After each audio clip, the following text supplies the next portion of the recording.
Hi friends, welcome back to my channel. இன்னைக்கு வீடியோவில் பூஜை பாத்திரங்களை எப்படி சுத்தமாக துலக்கிறது, அதை எப்படி பளபளன்னு ரொம்ப நாள் மெயின்டைன் பண்ணுறது அப்படின்றத பற்றி பார்க்க போகிறோம். இதில் 2-3 டிப்ஸை நான் ஷேர் பண்ணிக்கிறேன். அது உங்களுக்கு ரொம்பவே யூஸ்ஃபுல்லாக இருக்கும்னு நினைக்கிறேன். வாங்க வீடியோக்குள்ளே போகலாம். ஃபஸ்ட்டு இதில் இருக்கிற பழைய எண்ணெய் எல்லாத்தையும் நம்ம ஃபஸ்ட்டு ரிமூவ் பண்ணிடலாம். எல்லா பாத்திரத்தையும் இது போல் எடுத்து வச்சுக்கிட்டு ஒரு பாட்டிலில் எவ்ரி வீக் நீங்கள் எப்படியும் வாஷ் பண்ணுவீங்க. ஸோ எவ்ரி வீக் ஏதாவது கொஞ்சம் கொஞ்சம் எண்ணெய் இருக்கும். ஸோ அதை நம்ம அப்படியே கலெக்ட் பண்ணிகிட்டே வந்து ரீயூஸ் மாதிரி எதுக்காவது யூஸ் பண்ணிக்கலாம். ஸோ ஃபஸ்ட்டு இந்த எண்ணெய் எல்லாத்தையும் நம்ம ஒரு பாட்டிலில் கலெக்ட் பண்ணிக்கலாம். இது வந்து இந்த எண்ணெயெல்லாம் ஃபஸ்ட்டு ரிமூவ் பண்ணோம் அப்படின்னா தான் நல்லா க்ளீன் ஆகும். இல்லைனா எல்லா பாத்திரத்துலையுமே அந்த பிசுபிசுப்பு வந்து ஒட்டிக்கும். ஸோ ஃபஸ்ட்டு இதை நம்ம க்ளீன் பண்ணி எடுத்துக்கலாம். இது வாஷ் பண்ணுறதுக்கு முன்னாடி தண்ணி எதுவுமே இதை நம்ம நினைக்கக்கூடாது. ஸோ அப்படியே காஞ்சி ட்ரையாக தான் இருக்கணும். ஸோ நம்ம வந்து இதை ட்ரையாக வாஷ் பண்ணோம் அப்படின்னா தான் அது வந்து நல்லா இதுவாகும். ஸோ இதுக்கு வந்து ஃபஸ்ட்டு நாம் சபீனா எடுத்துக்கலாம். ஸோ சபீனா வந்து சபீனாலேயும் தண்ணி இருக்கக்கூடாது, பூஜை பாத்திரத்துலேயும் தண்ணி விடக்கூடாது, நம்ம யூஸ் பண்ண போகிற அந்த ஸ்க்ரப்பர்லேயும் சுத்தமாக தண்ணி இருக்கக்கூடாது. ஸோ எல்லாத்தையுமே நம்ம ட்ரை பண்ணிவிட்டு சுத்தமாக ட்ரையாக தான் இதை வந்து தொட்டு தொட்டு நம்ம தேய்ச்சி எடுக்கணும். ஸோ சபீனா எப்பவுமே வந்து நீங்கள் சாதாரண பாத்திரம் வாஷ் பண்ணுறீங்க அப்படின்னா கூட தண்ணி சேர்க்காம வாஷ் பண்ணிங்கன்னா தான் நல்லா ரியாக்ட் ஆகும். ஸோ அதை வந்து நம்ம ஒரு கிரிப்னஸ் கிடைக்கும் நம்ம துலக்கும் போது. ஸோ தண்ணி போட்டுட்டிங்க அப்படின்னா நொறையாக வந்துருமே தவிர அந்த அளவுக்கு பளபளன்னு இருக்காது. ஸோ தண்ணியே சேர்க்காம நம்ம வந்து இதை இந்த மாதிரி தேய்ச்சி எடுத்துக்கலாம். எல்லா பாத்திரத்தையும் தேய்க்கும் போது ரொம்ப அழுத்தம் கொடுக்கணும்னு அவசியம் இல்லை. மேலே இருக்கிற அந்த மஞ்சள், குங்குமம், எண்ணெய் பிசுக்கெலாம் போகிற வரைக்கும் நம்ம நார்மல் எப்படி பாத்திரம் வளர்க்குவோமோ அந்த மாதிரி நம்ம வளக்கி எடுத்துட்டாலே நல்லா வந்து இதிலே பாதி க்ளீன் ஆகிடும். ஸோ இதே போல் நம்ம தேய்ச்சி எடுத்துக்கலாம்.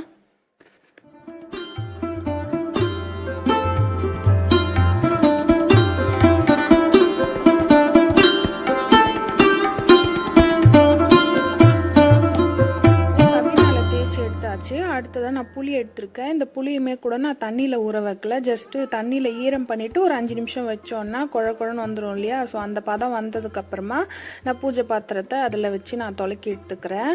ஸோ இது வரைக்குமே நான் தண்ணியே சேர்க்கலை. ஸோ ட்ரையாக தான் துலக்கிட்டுருக்கேன். ஸோ இது நீங்கள் வந்து இந்த ஸ்டெப்பில் புளிக்கு பதிலாக லெமன் கூட யூஸ் பண்ணிக்கலாம். பொதுவாகவே பூஜை பாத்திரங்களுக்கு வந்து புளியை விட லெமன் யூஸ் பண்ணோம் அப்படின்னா நல்லது. ஸோ என்கிட்ட இல்லைன்றதுனால நான் புளி யூஸ் பண்ணுறேன். ஸோ ரெண்டுமே சேம் எஃபெக்ட் தான் கொடுக்கும். ஆனால் நம்ம புளி யூஸ் பண்ணுறத விட லெமன் தான் பெஸ்ட்டாக இருக்கும். ஸோ இப்போ எல்லாத்தையுமே வதக்கிட்டு நான் ஒரு டைம் ஜஸ்ட் வாஷ் பண்ணிக்கிறேன். இந்த 2 ஸ்டெப் பண்ணதுக்கே பாத்திரம் வந்து நல்லா பளிச்சுன்னு ஆகிடும். ஸோ பாருங்கள் எந்த அளவுக்கு நல்லா பிரைட்டாக வந்திருக்கு அப்படின்னு.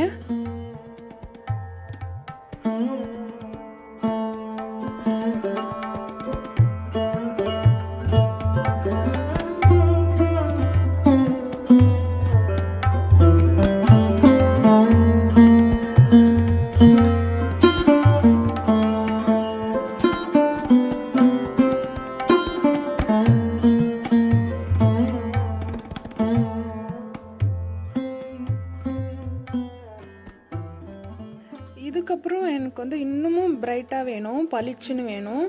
ஸோ இதுக்கு நான் என்ன யூஸ் பண்ணுவேன் அப்படின்னா விம் லிக்விட் யூஸ் பண்ணுவேன். ஸோ இதையும் வந்து தண்ணியே சேர்க்காம டேரெக்டாக அப்படியே நம்ம அப்ளை பண்ணிவிட்டு சும்மா கையிலே வச்சு ஜஸ்ட் நம்ம இந்த மாதிரி தேய்ச்சோம் அப்படின்னாலே நல்லா தங்க மாதிரி பளபளன்னு ஆகிடும்.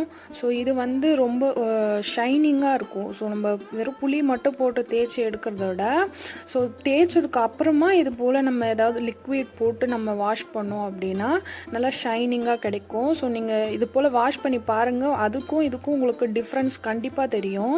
ஸோ நீ இந்த மாதிரி ட்ரை பண்ணி வாஷ் பண்ணுங்கள்.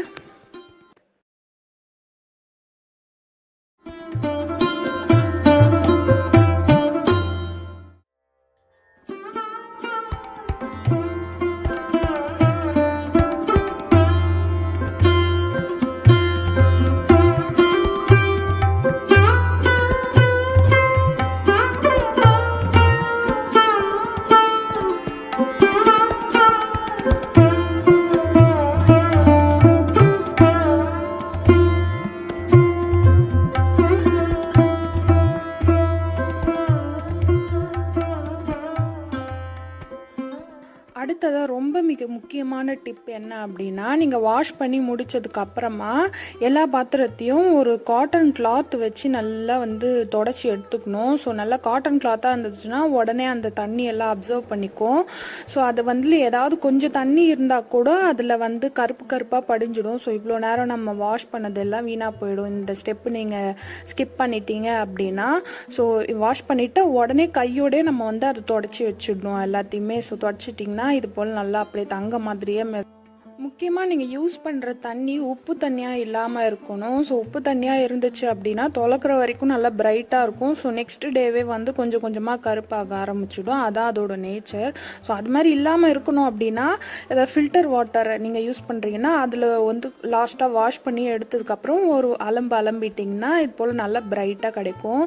ஸோ இதையும் நீங்கள் மினிமம் ஒரு 1 வீக் வரைக்குமே இது நெக்ஸ்ட் ஃப்ரைடே வரைக்கும் உங்களுக்கு அப்படியே இருக்கும் ஸ்டேபிளாக.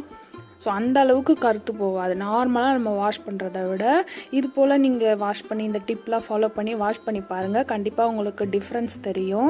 சில பாத்திரத்தில் அவ்வளோ பிரைட்டாக துலக்க முடியல.